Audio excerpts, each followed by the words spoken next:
नमस्ते, मैं हूं डॉक्टर दिगेश ठक्कर, एमडी आयुर्वेदा। आज हम डिस्कस करने वाले हैं कि ऑस्टियोआर्थराइटिस यानी जो नी का घसारा है वो रिजुवेट हो सकता है, क्या गैप वापस आ सकती है या नहीं, उसके बारे में डिस्कस करेंगे। एक सिंपल सी बात मैं आपको बताना चाहता हूं कि समझो कि कोई छोटा बच्चा है, उसके अंदर जो साइनोवियल फ्लूइड है वो ओल्ड एज तक, समझो 50-60 साल में उनको ऑस्टियोआर्थराइटिस या घसारा हो रहा है, तो क्या एक ही साइनोवियल फ्लूइड आखिरी तक रहता है? नहीं, वो भी रिजुवेट होता है, नया बनता है और वो रिफिल होता रहता है। लेकिन कुछ टाइम बाद वो रिफिल होना बंद हो जाता है, जिसको हम ऑस्टियोआर्थराइटिस या घसारा बोलते हैं। कुछ पर्सपेक्टिव है जिससे वो जल्दी ऑस्टियोआर्थराइटिस डेवलप हो जाता है, जैसे कि बॉडी में अगर यूरिक एसिड बढ़ जाता है तो भी जल्दी होने के चांसेस है। फीमेल में यूट्रस निकाला जाता है तो उसके बाद जल्दी देखा जाता है। मतलब 35-40 साल में भी मैंने ऑस्टियोआर्थराइटिस के चेंजेस होते हुए देखे हैं, मतलब सीवियर ऑस्टियोआर्थराइटिस का चेंजेस दिखता है। तो हम जब ये डिस्कस कर रहे थे तब हम सोच रहे थे कि एग्जैक्टली ये होता क्यों है, इसको क्या हम रिजुवेट कर सकते हैं या नहीं कर सकते, उसका हम डिस्कस कर रहे थे। तो रिसर्च के दौरान हमें पता चला कि जब ब्लड का पीएच जब वो एसिडिक हो जाता है तो अपना बॉडी जो है वो एसिडिक और अल्कलाइन ये दोनों बैलेंस्ड स्टेट पे होना चाहिए।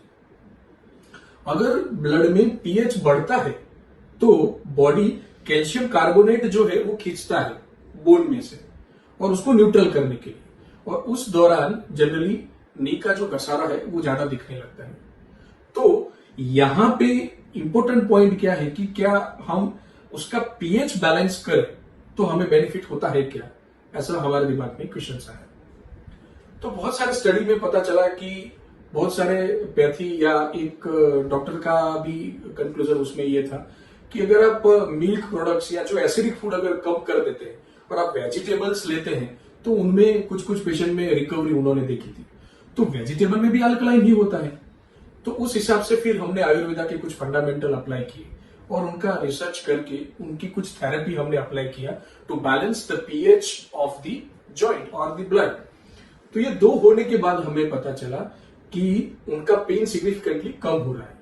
जैसे कम हुआ तो फिर हमने जो बिफोर आफ्टर का एक्सरे को कंपेयर किया कि पहले क्या कंडीशन थी और आज का क्या कंडीशन है, तो सरप्राइजली वो गैप रिफिल हुई हमें दिखी। मैं अभी ये वीडियो के बाद आपको वो पेशेंट का रिपोर्ट व्हाट्सएप करने वाला हूं, रिपोर्ट आपको शेयर करने वाला हूं। उसमें वो सारा चीज बिफोर आफ्टर का एक्सरे मेंशन है। उनका ये फीमेल पेशेंट का एक्सरे है, उनका हिस्टेक्टोमी यानी यूट्रस रिमूव होने के बाद नी का जो घसारा था, हमने कुछ ट्रीटमेंट प्रोटोकॉल कंडक्ट किए, कुछ डाइट प्लान बताया जो उनको फॉलो करना था, और उसके बाद 15 डेज का थेरेपी होने के बाद हमने वो एक्सरे करवाया जिसमें वापिस गैप दिखा है। पहले वो खड़े नहीं हो सकते, आज वो सब घूम रहे हैं और खेल सक रहे हैं, मतलब जो यहाँ गुजरात में गरबा खेलते हैं वो भी अब खेल पा रहे हैं। तो ये जो डिफरेंस है वो हमने नोटिस किया। Thank you so much.